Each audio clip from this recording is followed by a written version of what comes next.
wa asrarih. Hikmah yang ke-81 dari Hikam Al-Ata'iyah. Berkata Imam Ahmad Ibnu Athaillah rahimahullah, rubbama a'taka famana'aka wa rubbama mana'aka fa'ataka. Kadang-kadang Allah Subhanahu wa ta'ala itu memberi kepada engkau,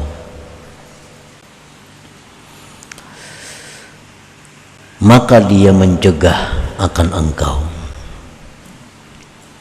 Dan kadang-kadang Allah Subhanahu wa ta'ala itu menegah akan engkau, maka dia memberi akan engkau. Nah, itulah terjemah dari hikmah yang ke-81 ini. Maksudnya oleh para penasyarah disebutkan, rubbama a'taka syai'an minad dunya wa ladzataha famana'aka at-tawfiqa li ta'atihi wal iqbala 'alaihi wa rubbama mana'aka ad-dunya wa ladzataha fa'ataka at-tawfiqa li ta'atihi wal iqbala 'alaihi. Kadangkala Allah Subhanahu wa ta'ala memberikan kepada engkau sesuatu daripada dunia dan kelezatannya, maka dia cegah engkau mendapatkan taufik untuk taat kepadanya dan berhadap atas Allah. Artinya, ada orang yang diberi Allah dunia, kesenangannya, kelezatannya, tetapi orang ini tidak diberi Allah taufik untuk taat kepadanya, sehingga kehidupan orang ini selalu disibukkan dengan mengurusi dunia dan kelezatannya, lupa mengabdi, lupa beribadah kepada Allah Subhanahu wa ta'ala. Nah, kadangkala Allah memberi engkau sesuatu daripada dunia dan kelezatannya. Hari ini kita dapat satu keuntungan dunia, tapi tanpa kita sadari, keuntungan yang kita dapat itu meninggalkan kita lupa wirid yang selama ini kita laksanakan. Kita dapat keuntungan dunia yang besar, tanpa kita sadari kita ketinggalan sembahyang berjamaah yang biasa kita laksanakan. Nah, ini yang maksudnya. Kadang-kadang Allah beri engkau dunia, tetapi Allah mencegah engkau daripada taat kepadanya dan berhadap kepadanya. Allah beri engkau keuntungan dunia, kemuliaan dunia, kita ambil, tetapi kita terhalang melakukan banyak kebaikan yang biasa kita lakukan sebelum mendapat keuntungan dunia itu. Wa rubbama mana'aka ad-dunya wa ladzataha, dan kadang-kadang bisa Allah mencegah engkau dunia dan kelezatannya. Dunia tidak diberi Allah, selalu rugi, selalu susah, selalu sakit, selalu rusuh.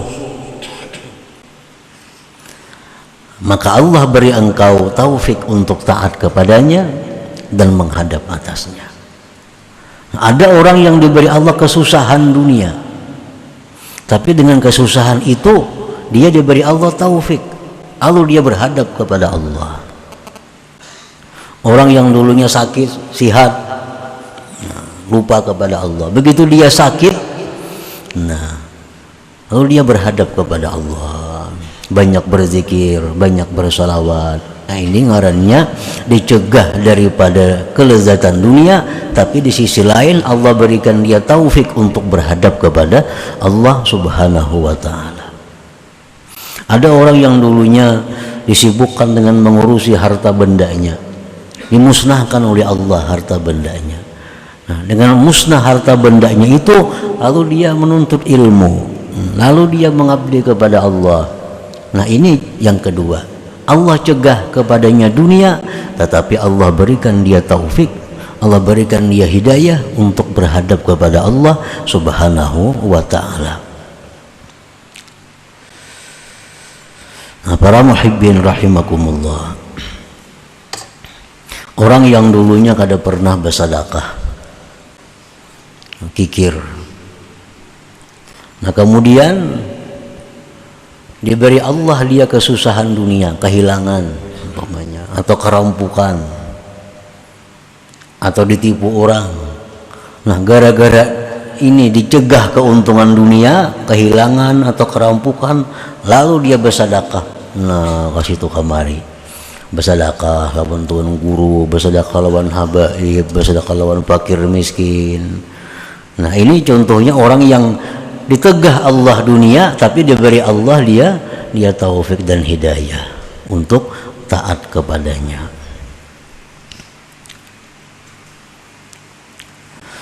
Al-ghalibu 'alan nafsi an tambasita bil 'ata wa tanqabida bil mana'. Kebiasaan nafsu kita itu senang dengan pemberian duniawi, sihat, makmur, aman, tentram, rezeki berlimpah ruah. Itu paling senang nafsu kita.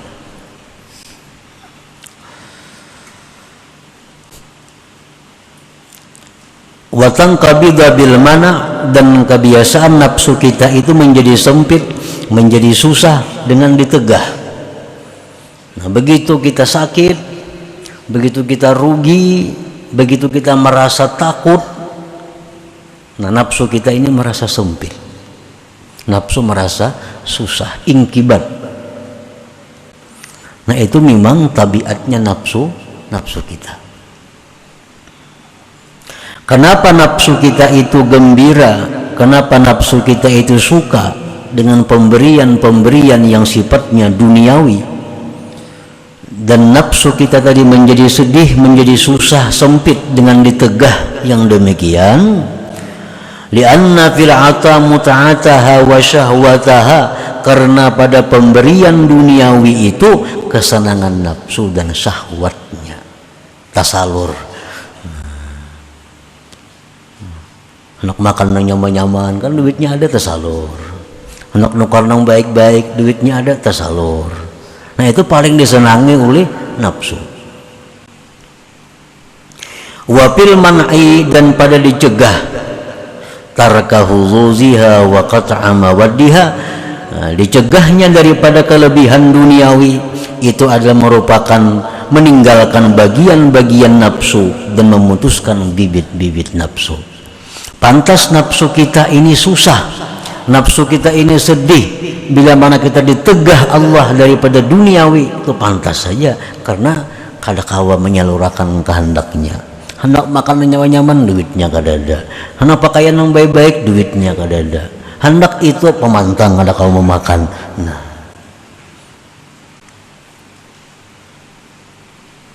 wadhalik, yang demikian itu terjadi li jahliha bi rabbiha wa adami fahmiha, karena si nafsu ini jahil lawan Tuhan dan kada mengerti.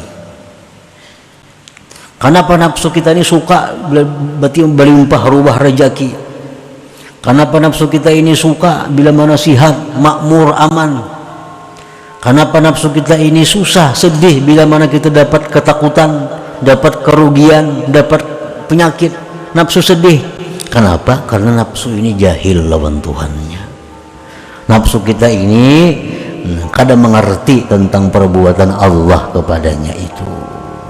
Padahal disebutkan tadi bahwa ada orang yang diberi Allah dunia, tapi ditegah Allah taufik dan hidayah. Ada orang yang diberi Allah taufik hidayah, tapi ditegah Tuhan daripada dunia. Tapi karena nafsu ini kadang mengerti apa yang dimaksud oleh Allah, nafsu ni kada paham, lalu inya suka bila mana nang nyaman-nyaman, sedih bila urusan nang kada nyaman. Nah.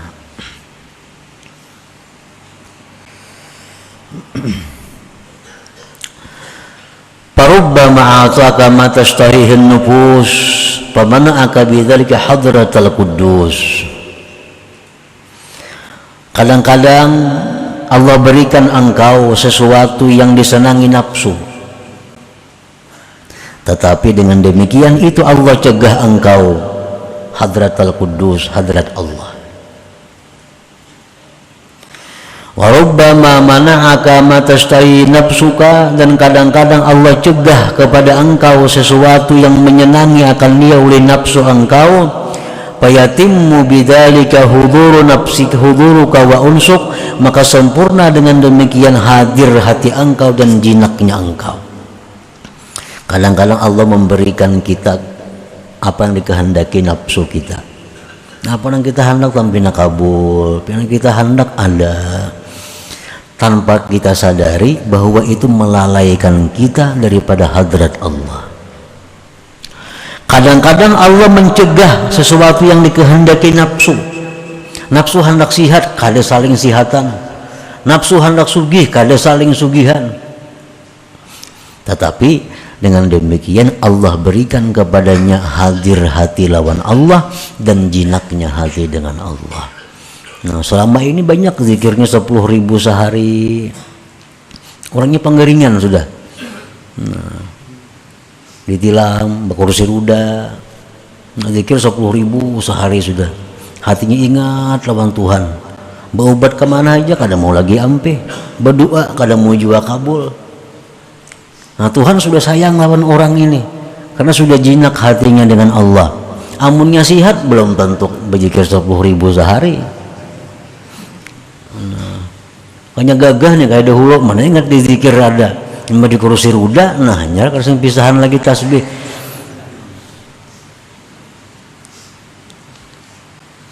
Nah, cuma karena nafsu kita ini kada mengerti, nafsu kita ini kada paham, nah sedih hati, kada nyaman hati bilakah itu. Jadi fal wajibu 'alal 'abdi an la yattahima rabbahu fima aulahu lah, maka wajib atas seorang hamba bahwa jangan mentuhmah lawan Tuhan, jangan menyangka kada baik lawan Tuhan daripada apa yang diberikan Allah kepadanya itu. Allah berikan kita kesusahan, jangan bersangka buruk lawan Tuhan. Allah berikan kita penyakit, jangan bersangka buruk lawan Tuhan. Allah berikan kita kesempitan, kesulitan rezeki, banyak hutang, jangan sangka buruk lawan Tuhan. Mungkin ada kehendak Tuhan yang belum kita dapati, yaitu Tuhan ingin bahwa kita selalu diingat. Tuhan ingin agar kita selalu berdoa. Tuhan ingin agar selalu kita berzikir kepadanya. Caranya macam ini. Caranya macam ini. Tuhan sudah tahu lagi sigar kada berzikir. Tuhan sudah tahu lagi nyasihat kada tapi sembahyang. Tuhan sudah tahu lagi nyasihat kada tahu di ulama. Karena Tuhan sayang lawan orang ini, nah Tuhan lumpuhkan inya, baik badannya atau hartanya lumpuh. Akhirnya dia dekat dengan ulama, tahu dengan zikir, tahu dengan wirid, tahu dengan macam-macam salawat. Nah, itu kehendak Tuhan demikian. Jadi kesusahan, kesempitan, jangan mentuhmah lawan Tuhan. Nah, kenapa nangka ini aku? Nah, jangan kah itu. Itu perbuatan yang sangat tercela. Fakam min unasin atahumullahu al-mal al-katsir fanqalabal mal wabalan alaihim. Berapa banyak manusia yang diberikan Allah Ta'ala harta yang banyak, maka berbalik itu harta menjadi bencana atas mereka. Banyak pun itu manusia, banyak manusia yang kayak itu. Begitu diberi Allah harta yang banyak, harta itulah yang mencelakakannya.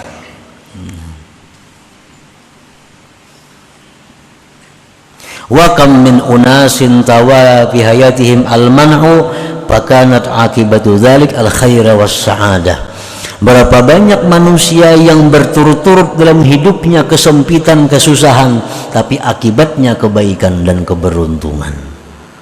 Banyak orang yang begitu sakit, begitu sudah jatuh, akhirnya dia kembali kepada Allah, akhirnya dia suka ibadah, akhirnya merasa nyaman dengan zikrullah. Banyak.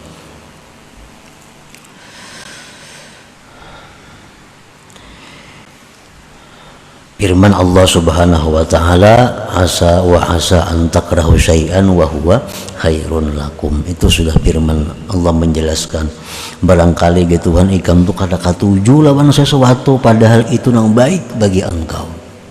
Kita kada katuju, kada susah, tapi siapa tahu itulah yang membawa kita surga. Kita kada katuju lawan penyakit, tapi kita kada tahu barangkali penyakit itu nang mengantar kita ke surga. Ada tahu. Wa asa an takrahu syai'an wa huwa khairun lakum. Wa alaihi an la yaj'ala ad-dunya wa ladzataha wa 'izzataha 'alamatan li hubbillahi lahu wa ikramih. Wa daikal 'aishi 'alamatan li ihanatillahi lah. Dan atas seorang hamba itu pula wajib atas seorang hamba bahwa dia tidak menjadikan dunia, kelezatannya, kemuliaannya sebagai tanda cinta Allah dan kemuliaan Allah, dan menjadikan susahnya hidup sebagai tanda penghinaan dari Allah. Jangan sampai itu. Jangan beranggapan bila orang sugih itu orang dimuliakan Allah. Jangan beranggapan bila orang nang kada saling garingan itu nang dimuliakan Allah. Jangan. Itu wajib, jangan demikian. Untung bana si anu tuh jarinya kada saling garingan. Kada untung itu. Jangan dianggap untung. Untung bana si anu tuh rezekinya berlimpah ruah siang malam datang. Jangan dianggap untung. Wajib jangan menjadikan dunia kelezatannya itu sebagai tanda bahwa kecintaan Allah dan kemuliaan dari Allah. Dan susahnya hidup jangan dijadikan Allah menghinakan. Jangan dijadikan. Napa kasidin itu bakal ahli ibadah ya, tapi sakit hidup pasian benar. Seolah-olah kekayaan itu jadi tanda disayangi Allah. Orangnya pak amal, penyembahyang, kan tapi bagaul, sandu pulang, tapi hidupnya susah. Kenapa? Karena di mana kasalahnya si dintu? Karena kayak itu. Jangan kayak itu beranggapan.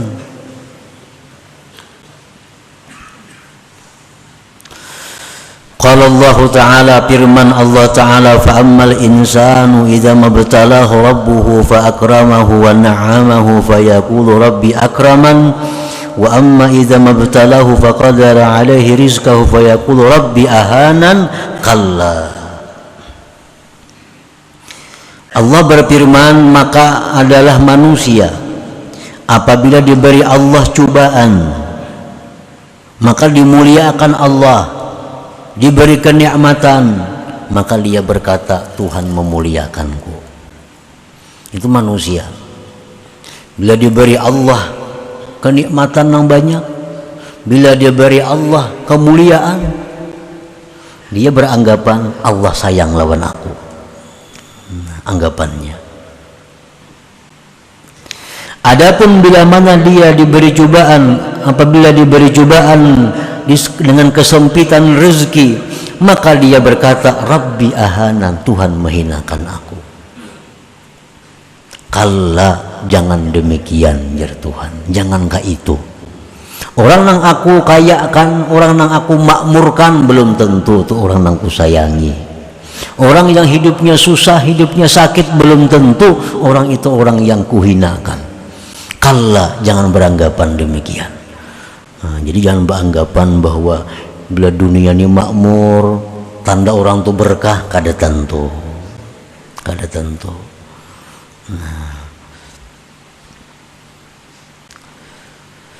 Nah, jadi kesimpulan dalam hikmah yang ke-81 ini ada dua perkara. Yang pertama, bahwa jangan sekali-kali kita mentuhmah lawan Allah, menyangka kada baik lawan Tuhan terhadap apa yang Allah berikan kepada kita. Jangan sangka yang kada bagus. Satu itu. Yang kedua, jangan menjadikan kekayaan, kemakmuran dunia sebagai tanda kasih sayang Allah. Jangan menjadikan kesusahan dunia sebagai tanda kehinaan dari Allah. Nah, jangan sampai demikian. Nah, selanjutnya hikmah yang ke-82. Ila hadratin Nabi sallallahu alaihi wasallam al-Fatihah.